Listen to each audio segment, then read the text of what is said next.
I felt that no one would want to know me. I felt sick.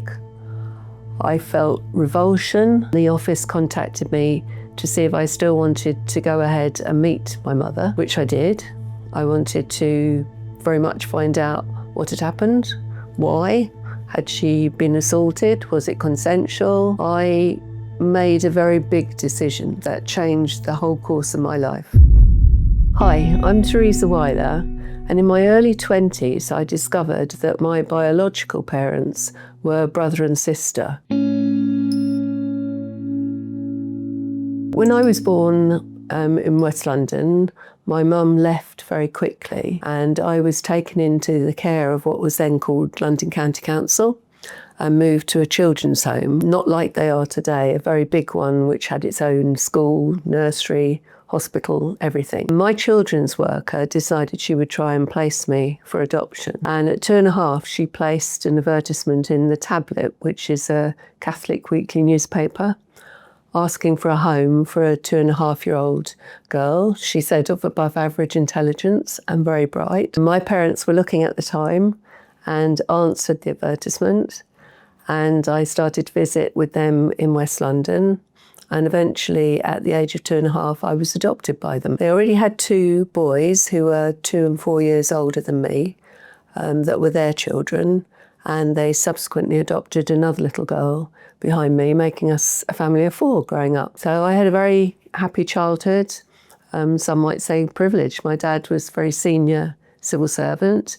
In fact, he was the man that orchestrated the Cenotaph Remembrance Service for 20 years. So I had a nice childhood growing up, played lots of sport, played lots of music, and went to a very nice school. As we all grew up, my brother's slightly older than me, they were beginning to settle down, get married, and children started to arrive, so grandchildren for my parents. And up until then, I hadn't really taken much notice of babies or of, the fact that nobody knew anything about me as a baby. But when the first child was born, my nephew, I felt this overwhelming urge that, yes, actually, I wanted to do exactly the same. I wanted to get married, settle down, and very much have children. So that got me thinking about my genetics and, what was my background, because basically I didn't really exist until I was 2.5 when the first photos and that sort of thing were taken. So without telling anybody, because I didn't want to upset my parents or appear to look as though there was anything wrong with my upbringing, I contacted the local social services to find out how I went about finding out more. They discovered that my records were held in Islington in North London, and they arranged for me to go along and view them. So again, in secret, I didn't tell anybody for fear of upsetting people. I went to the Islington office in North London, and the receptionist showed me to a little room and said they would bring in my records. I wasn't allowed to photocopy anything or take anything away, but I could write notes if I wanted to. Shortly afterwards, she brought me a file and she just plopped it on the table and left me to it. I opened it up, and the first thing I saw that my mum was unmarried and 16 and had been unable to care for me alone, and that was why she had left me and put me in the care of social services. And as I carried on reading down, I saw the details of the father. And to my shock, I discovered that my father was actually her brother, and he was only 14 at the time. So basically my parents were brother and sister. You can imagine, I've grown up in a nice Catholic family where sex before marriage is even frowned upon. This was something off the scale, and I really did not know what to do with that information. I felt sick, I felt revulsion, I felt it answered a lot of questions why nobody had wanted me, and that would be why I went into a children's home. But most of all, I felt shame, because this was a taboo not just in the Catholic community, but in any community. That would be something that people would be appalled by, as I was. So the lady came back, she took the paperwork off me, She didn't say anything. I didn't say anything. I've no idea to this day if they knew what was inside. I'm sure nowadays you would have counselling before such a discovery, but nothing like that. So I left the office and for quite a long time just walked about, trying to process what I had just read and feeling incredibly full of shame. I felt that no one would want to know me. They would look at me with the same revulsion that I'd just looked at what I'd read. And I decided there and then that I could never tell anybody. This was something I would have to keep secret and no one could ever know, because if they did, they wouldn't want to keep me. And as I carried on walking, and over the next few days, I made a very big decision that changed the whole course of my life. In blind ignorance, because nobody knew anything in those days, as I say, it was very taboo, so I'd never heard of anybody in that situation. I thought that if I married and had children, there was a very high possibility I could pass on some developmental delay, either physically or mentally, and that wasn't something I could wish upon my own child. And so I decided there and then that I would not have children. I would not follow the path that I thought my life would take, settle down, get married, have children just like my siblings.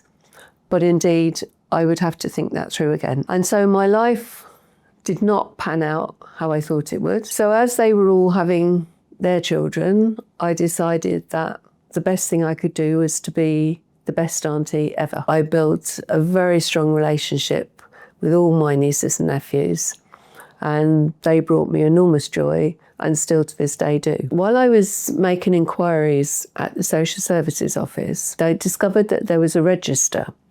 And this register was for parents who were looking for their children or children who were looking for their parents. And you were able to put your name on it and then wait and see if a match came up. It was some months later, but a match did come up, and the office contacted me to see if I still wanted to go ahead and meet my mother, which I did. I wanted to very much find out what had happened, why. Had she been assaulted? Was it consensual?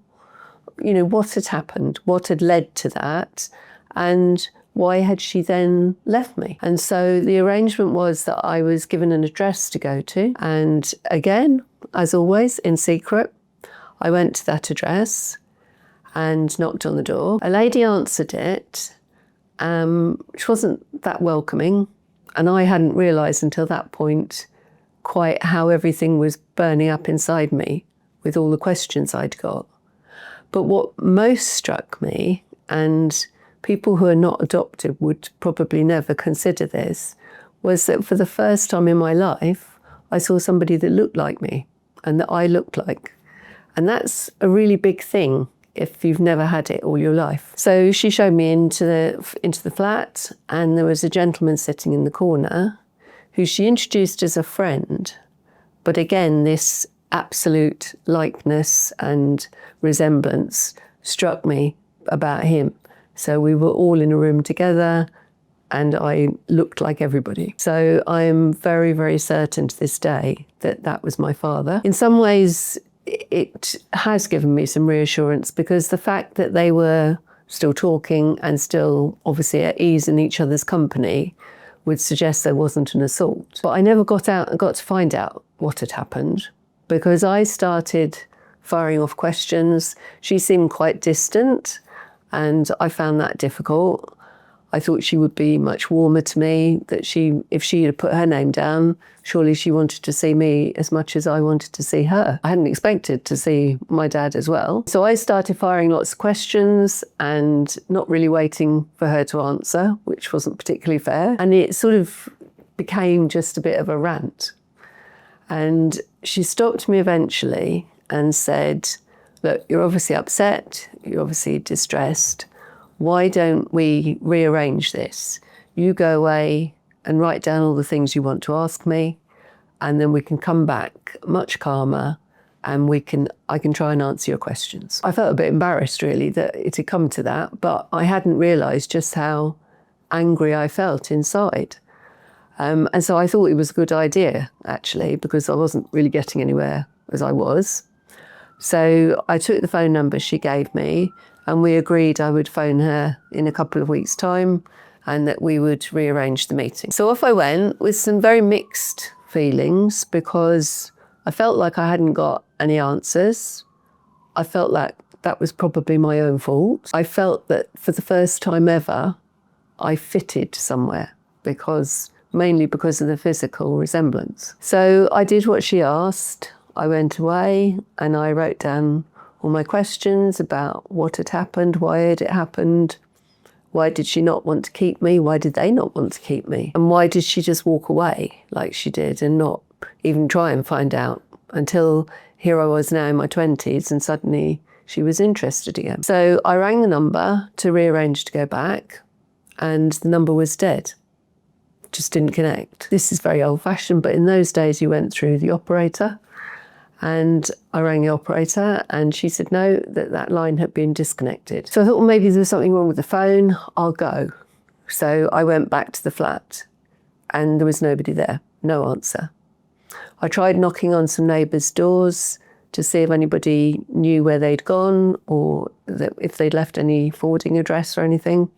No, nobody knew them. It was very much come and go type rental of property, and they didn't know who they were, where they'd come from or where they'd gone to. That totally crushed me, because it's bad enough to be rejected once, but to be rejected twice is almost too much to bear. And it poses far more questions, because why did they come back? Why didn't they wait to answer my questions? What was their motivation for putting their name on the register? And I sort of came to the conclusion that maybe just that they wanted to see that I was okay, that maybe they'd made a good decision in the end, but it felt very unfair. It felt like they had both completely rejected me. And here I was again with this secret that I still couldn't tell anyone, because now I didn't know what I could even tell. I locked the whole thing away in my brain in little boxes and decided that I would just have to get on with life. It impacted my social life quite a lot, because I was of the age where everybody around me was settling down, getting married, having children. And because most normal men want to do that, they want to start a family, I didn't feel that I could get into any serious relationship, because that would inevitably come up. How could I say I didn't want children when people knew how much I loved children? And I couldn't explain why. And so whenever I met somebody and we started to go out, the minute it began to be more serious, I would always just pull away and end the relationship. People didn't know why, I couldn't explain why. And to be honest, after a while, I tried to avoid relationships. It made a very big difference to me in my young adulthood. As I say, I continued to have a great relationship with my nieces and nephews. People used to ask, oh, do you not want to get married? Do you not want children? And I would just bat away, well, I haven't met the right one yet, or something like that. So threw myself into work.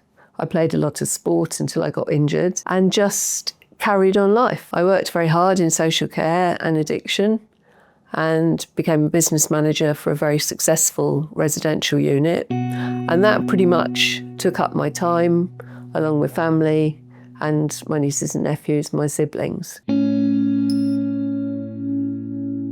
I never thought I would tell anybody. I thought it was something I would carry forever. And I don't really know why I did when I did. I hadn't intended to, but I'd had one of many operations. I have quite a lot of health conditions, some of which are genetic, some of which aren't.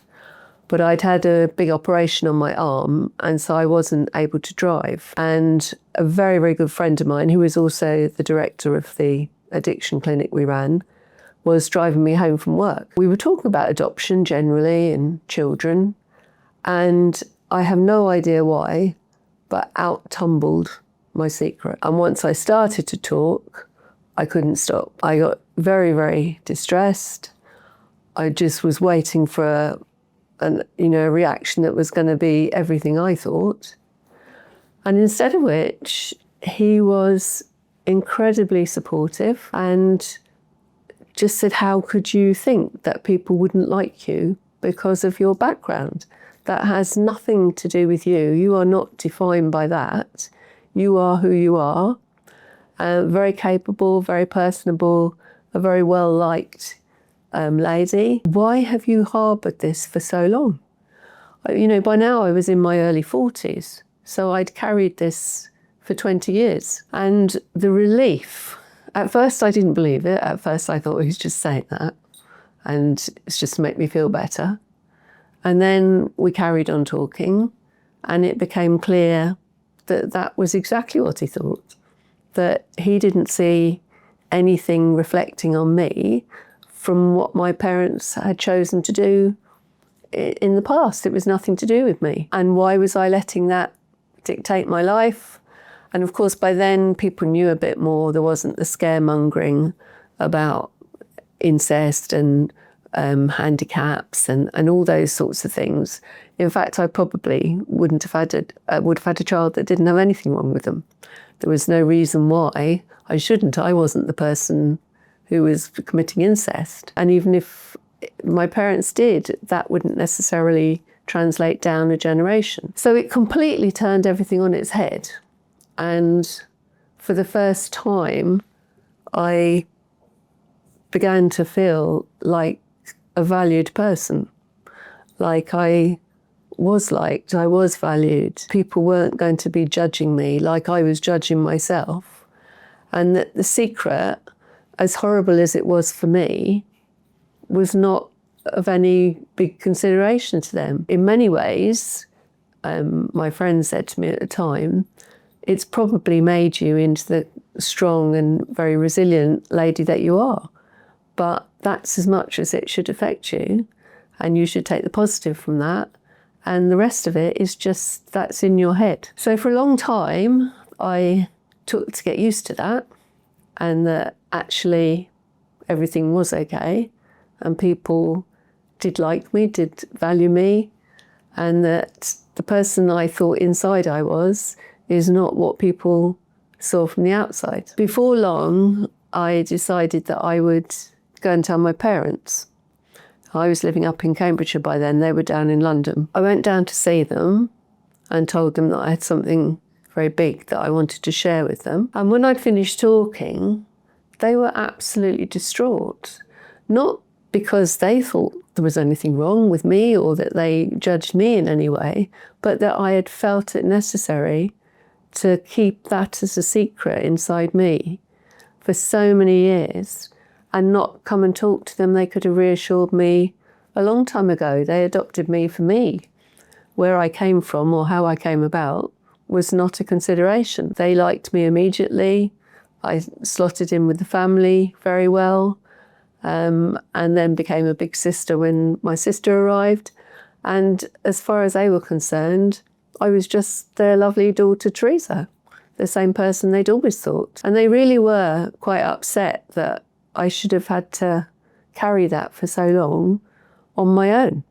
And that also that it had impacted my decisions about family and for myself, because they knew what a good auntie I was. They saw that all the time. They saw a lot of their grandchildren, and I often shared some of that time with them because I lived quite close by. And they were just really upset that I should feel that I was a lesser person because of it. So slowly I started to tell other people, my siblings obviously first, and then other friends. And again, same reaction. What on earth are you worried about? Why would you think we would think anything differently of you? You're Teresa. That's, that's who we know and like and love. And as time went on, I was talking to somebody who was in the media, who was a journalist, and said to me, have you any idea if you were to share that story, how many other people you might help? Because although everybody in my life had reacted like that, she said there will be countless other people who have got a similar or the same situation and who, like you, are scared to tell anyone, who are harbouring a secret that may be affecting their mental health as well. Why don't you tell your story? And so I did. And that came out in print in a national newspaper. And the reaction was just incredible. She was exactly right. There were hundreds and hundreds of people who contacted me or messaged me or commented or sent things through the paper because they were in exactly that situation and, like me, thought they were the only one.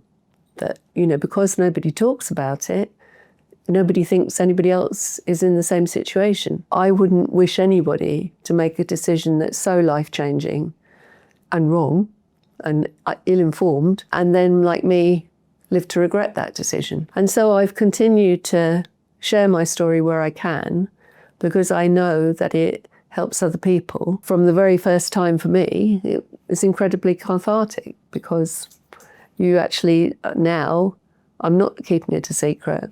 I'm shouting it from the rooftops. So that makes me happy if it helps other people as well.